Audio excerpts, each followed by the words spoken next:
As a continuation of the funny stories that we're sharing about our time in the market during this coronavirus epidemic, I'm with James Levy, the perennial #1 agent in St Ives. I think you've been #1 in St Ives since Bob Hawke was in high school.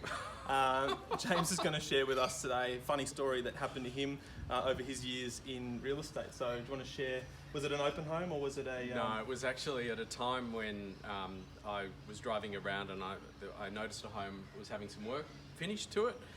So I always carried around a bundle of letterbox drops. So I got out of my car and started letterbox drop the cul-de-sac. This was about 2002, so about 18 years ago.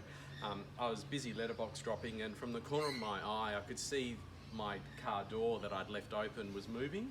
Okay. And I didn't understand why it'd be moving when I had left the car and nobody else was in it.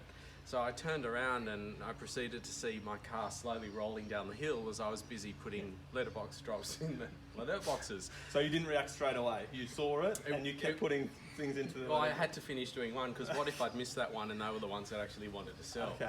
So I continued to finish that, and it would all happen in slow motion, as often these things do when you are going through something that you could see eventually could have a dire consequence if you weren't able to fix it straight away.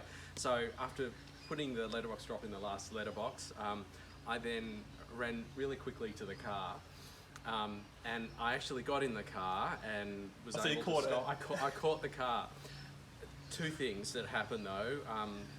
The next day, actually for 3 days afterwards, I was sore because of how quickly I'd run to catch the car. But secondly, I had my Hugo Boss sunglasses in my hand, and I'd flicked them running so fast I couldn't find them. So not the Hugo Boss.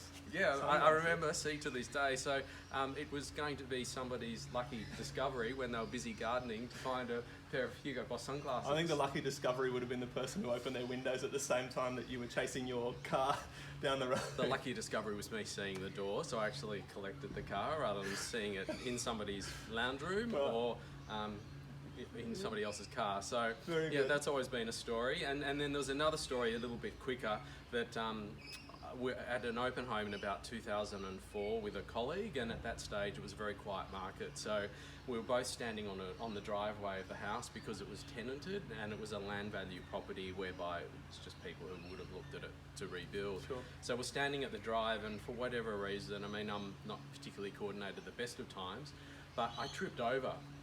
And I was at the top of the drive, and it wasn't that steep, it was more like that, but I tripped over and I proceeded to roll like a log down the drive, and she just stood there and laughed. The funny thing is, to this day, whenever we talk about it, she cannot stop laughing seeing me roll down the hill. It's a bit of a theme with you in hills. Oh, the car, yeah. yourself. Yeah, well, Have you recovered from this?